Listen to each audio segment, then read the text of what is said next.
আল্লাহ তুমি আমার গুনাহগার উম্মতকে বাঁচাও। বিশ্বনবী পাগলের মতো একবার হাউজে কাউসারে যাবেন, একবার সিরাতে যাবেন, একবার পুলসিরাতের দিকে, একবার হাউজে কাউসারের দিকে পাগলের মতো দৌড়াতে থাকবেন, তার কোনো গুনাহগার উম্মত যাতে জাহান্নামে ঢুকে না যায়।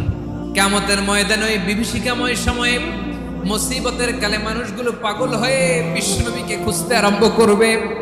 সবাই মিলে বিশ্বনবীর কাছে যেয়ে বলবে, ইয়া রাহমাতাল লিল আলামিন, দেখেন আমাদের কি অবস্থা, সূর্যের আলোতে ঘেমে হয়রান, আজকে কেউ সুপারিশ করতে পারবে না।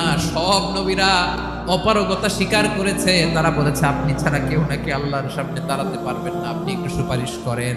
বিশ্বনবী বলবেন, আসো আসো, আজকের দিনে আমি ছাড়া আল্লাহর সামনে কেউ দাঁড়াতে পারবে না। বিশ্বনবী মাকামে মাহমুদে যে আল্লাহু আকবার বলে সিজদায় লুটিয়ে পড়বেন, বিশ্বনবী এমন ভাবে অজর দ্বারায় সিজদায় লুটিয়ে পড়ে কাঁদবেন, রব্বুল আলামিনের রহমতের দরিয়ায় জোশ লেগে